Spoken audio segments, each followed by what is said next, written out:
Hi, lovelies. This is the next prompt, and I'm a little behind, for the Seasons of the Witch, but this is the room with no view. And the first part of it is what doesn't need to be aired today. And I'm going to use just my, Rider-Waite-Smith and the Mystical Shaman Oracle. So I'm just going to pull one from each. So let's do that real quick. Okay. Let's shuffle. They've already been cleared from the last time that I used them, and which I use my selenite, and then I usually keep my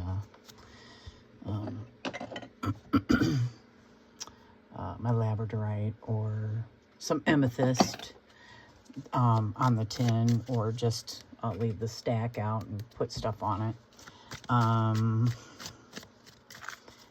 So let's see what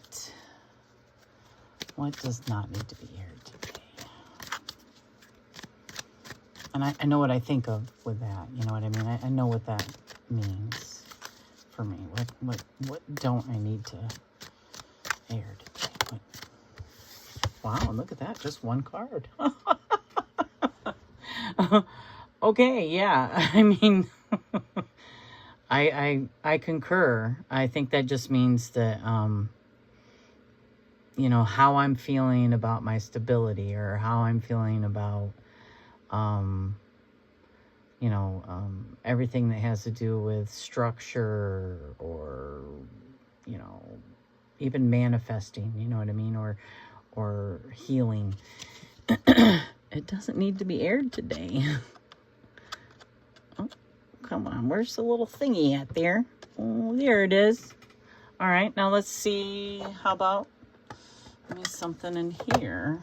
Maybe to expand upon that. This is going to be a fairly short one, but let's get this real quick, and then I have a treat for you.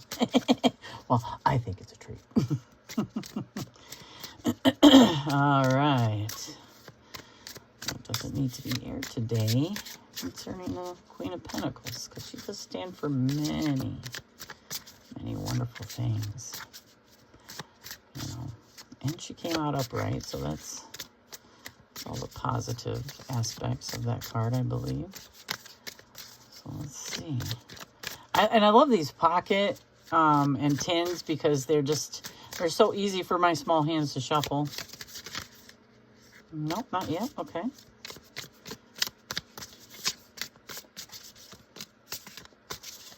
You know, if you touch the screen during this period, it'll make the shuffling speed up. Come on. Okay. All right. And that would be Taming the Wind. So, well, let's take a look in the book and see what that says. Okay.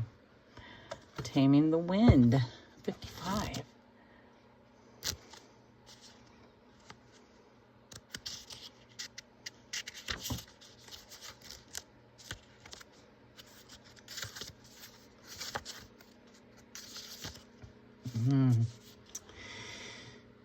The essence.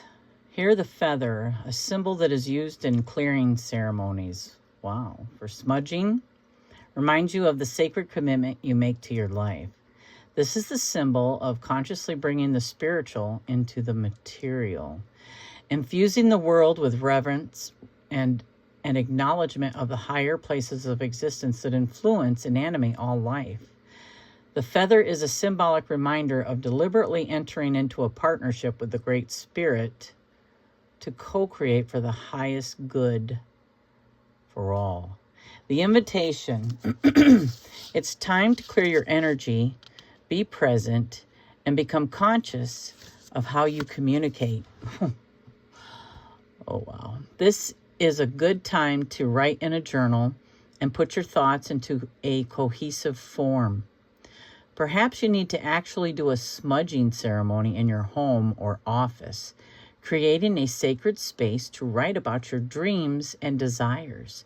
Just remember that when Taming the Wind appears as a symbol, it is time to honor the Great Spirit with reverence and respect.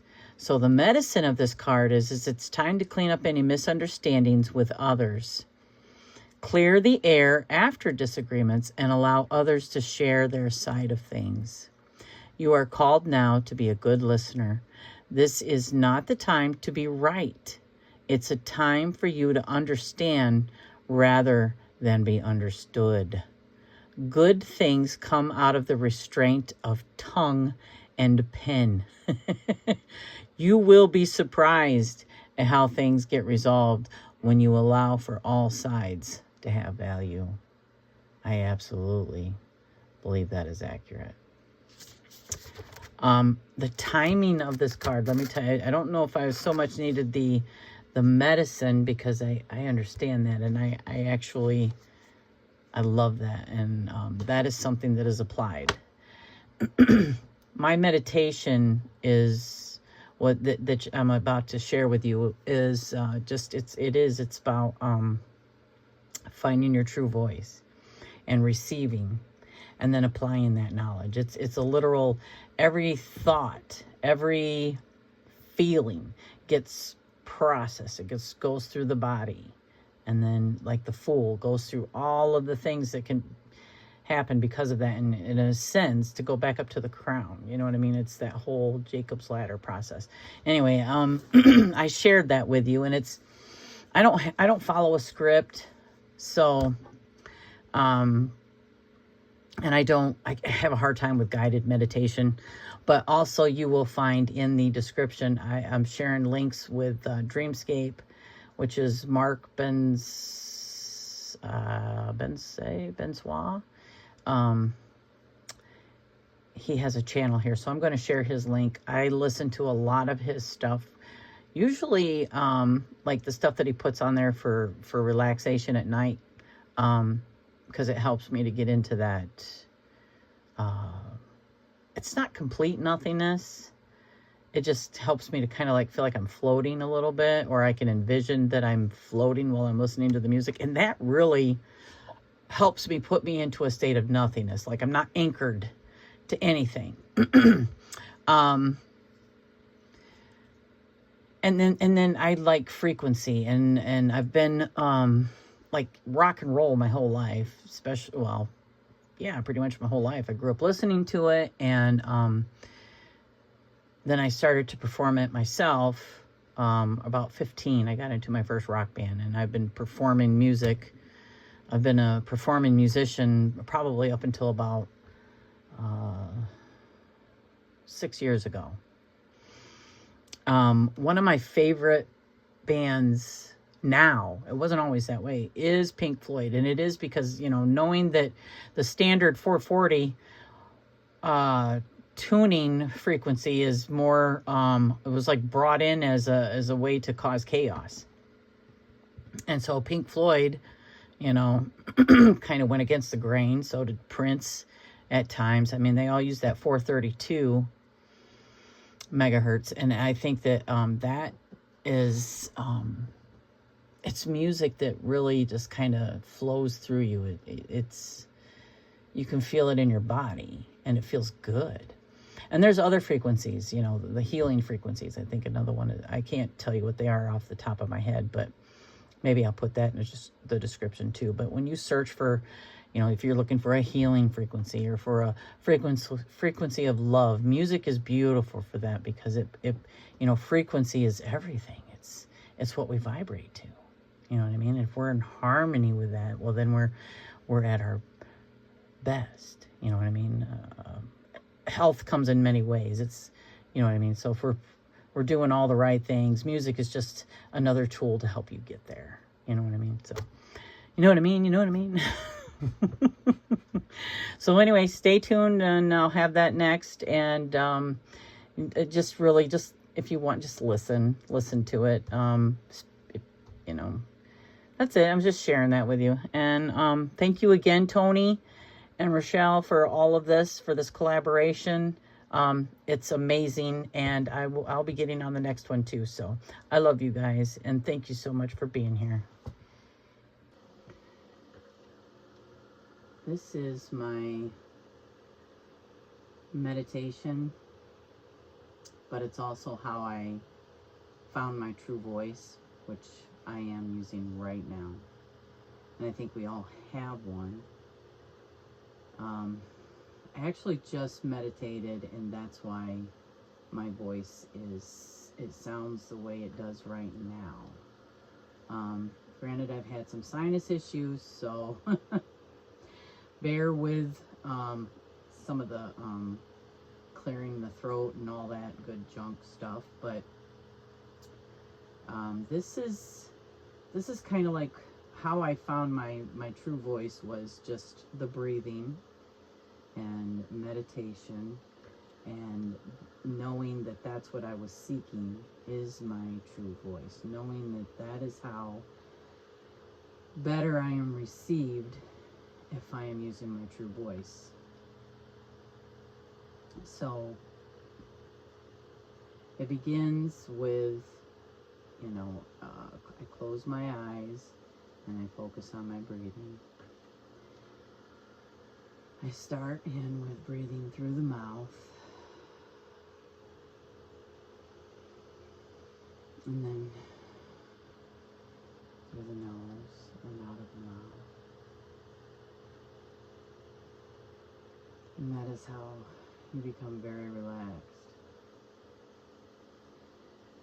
Breathe in, breathe out.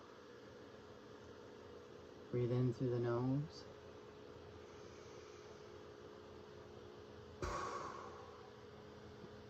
Push the air out this time.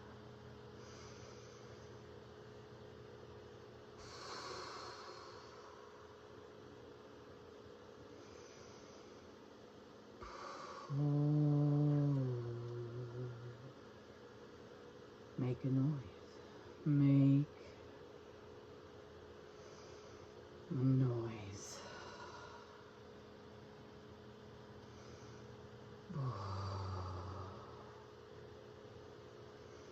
My true voice is very deep. It is when I don't try to make it sound any different than what is coming out, and it's deep.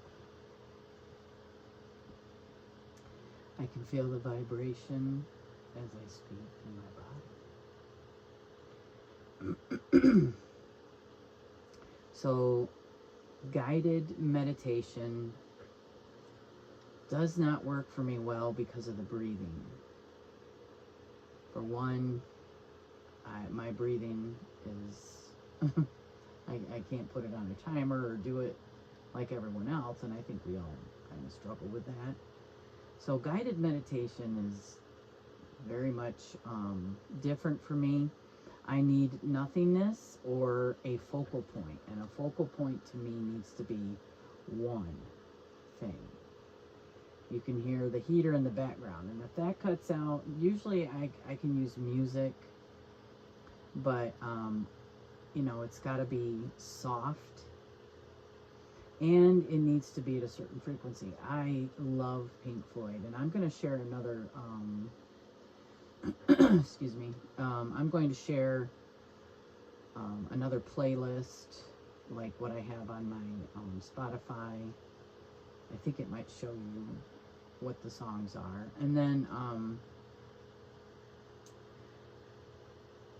there is a channel that I follow that he makes beautiful music, and I've talked about him before. So anyway, I will share that. Dreamscapes, I think that's the name of the channel. But anyway, so I wanted to take you through one of my meditations, and so that's why I'm just giving you a pretty picture to look at while I do that. And this is just, it's not really anything that I expect you to try unless you want to, but I know that, again, for me, the guided meditation is a little bit difficult. But the one thing that I have noticed is that when I am using my true voice, I'm better received than if I'm not.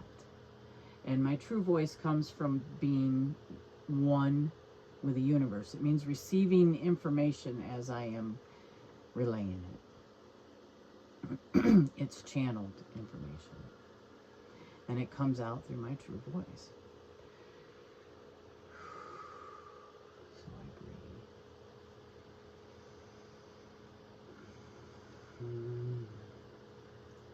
And I make the noises on purpose.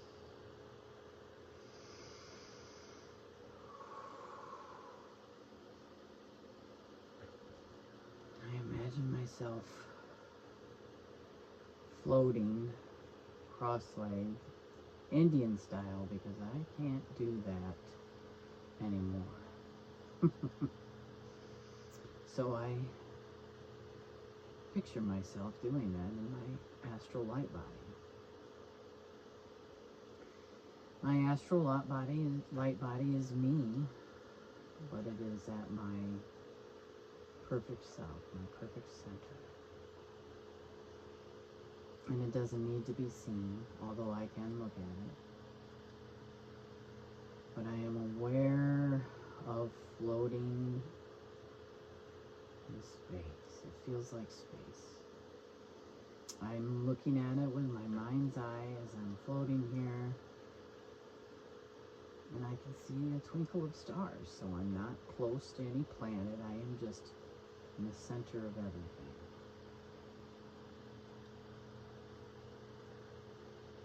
And I breathe.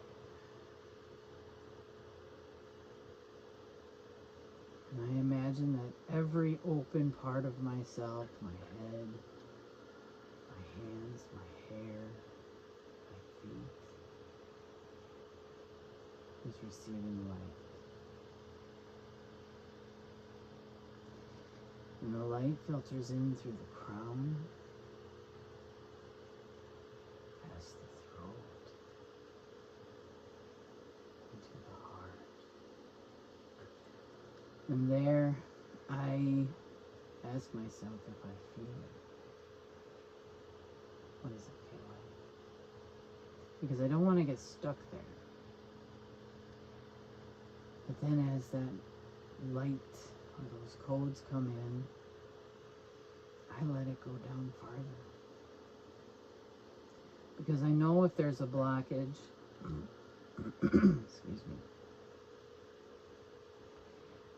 that I'll know, because I'll get stuck in a feeling, or I'll get stuck with a thought, or I'll get stuck with something to say. But as long as the knowledge continues to be received, it drops down, and it goes down farther to my gut, where I process and I feel, and I ingest. And then it goes down to the root, where it sits.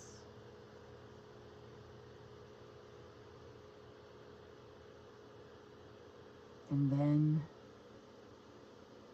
whatever that thought is, I think about the application. And what that could be like as it climbs back up in an ascension from the root to the crown. Not to get stuck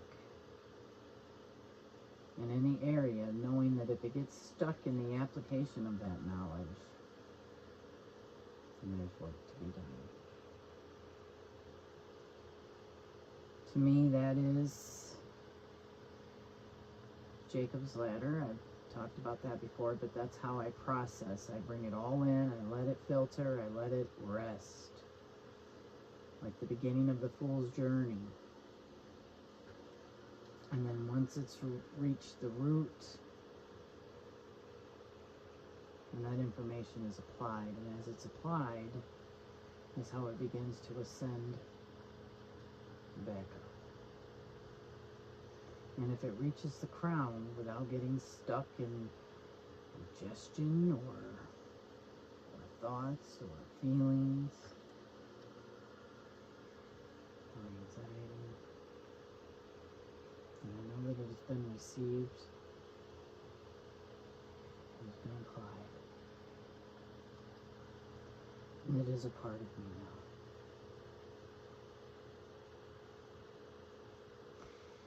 now. That's it. It's the Fool's Journey. It's applied in every piece of knowledge that is taken in. Meditation is essential, and I will honestly admit it's not one I absolutely make time for every day. But when I do, it sets the day. And sometimes at night, it makes for some great dreams. Right now, my whole body's buzzing. For there was a part of me that was definitely connected at that point. So that is, that's it. I wanted to share that with you. And thank you. So that was just an example of how I meditated. I found myself actually, speaking with my true voice, which meant some of the information that came out as I was, recording that was, it was channeled on just, when I'm using my true voice, it's because I'm connected. And if I'm connected, it means I'm also channeling. And sometimes when I'm speaking, it could be just channeled information. Well, it's not always just what I'm thinking in the moment, because that's what it means when I've connected and I'm using my true voice. I'm in the moment. I'm actually right there. And that happens a lot during meditation. And so when I'm talking about during the meditation, the Fool's Journey is just that I look at everything that I learn that way. It means I learn my lessons through application, which sometimes that's hard, and we go through every aspect of applying and perceiving and the end result of what we come up with. I feel like that's all in the experience. And we don't all experience the same things to get the same lesson, and we don't always have the same lesson. So the experience is going to be different, as you know what I mean? So it's like finding my place in that universe where I fit. Like I talk about the puzzle analogy. So when I go into meditation, I put myself in that spot where I know I'm in the perfect place where I'm supposed to be, and so that the knowledge that I'm receiving in that moment is what I'm supposed to be receiving. And I can't do that if I have blockages within my body. And so that's also another, sometimes I'll realize that because I can't get through my meditation, or I can't go to that place. I don't buzz, you know what I mean? I don't vibrate. So the more that I practice receiving and listening, is the more that I know I will be received. I think they kind of go hand in hand. And you can feel that. You can feel that from somebody, because their words will vibrate across your body. And it's because you are receiving that frequency. Your body can receive that frequency. It's the harmony that you have with another person. When you are speaking with somebody that cannot feel that frequency, well, then you'll have that, where it just doesn't, that's where you feel the disharmony, because your frequencies are different. So meditation for me is, the frequency part of it is extremely important. And in order to bring those things into my everyday life, I have to be on that frequency. And admittedly, in a perfect world, I would be, but I'm the only one that can create that world for myself. And so I'm the one that has to create that frequency. Using music that has that frequency already is, for myself, is very helpful. So I'm very much connected to music. I love music. So anyway, I'm so glad that you were here with me. And you can tell, like I said, when I'm using my true voice, because I shared it with you. It's when it's really deep. So when the voice fluctuates like this, it's like this. Means there's a little bit of chaos going on. So I might have given a little bit away, but I think we feel that. I think we feel that with each other. When we're truly listening, we know if somebody's using their true voice, and I think it's important, you know. And we know when we receive well because with someone because we're on that same frequency that they are. You know what I mean? We're experiencing that same frequency. If not, we don't truly understand the other individual. So, in my opinion, I think that's just something to think about, but it's fascinating. All right, well, I hope everyone has a wonderful and very blessed day.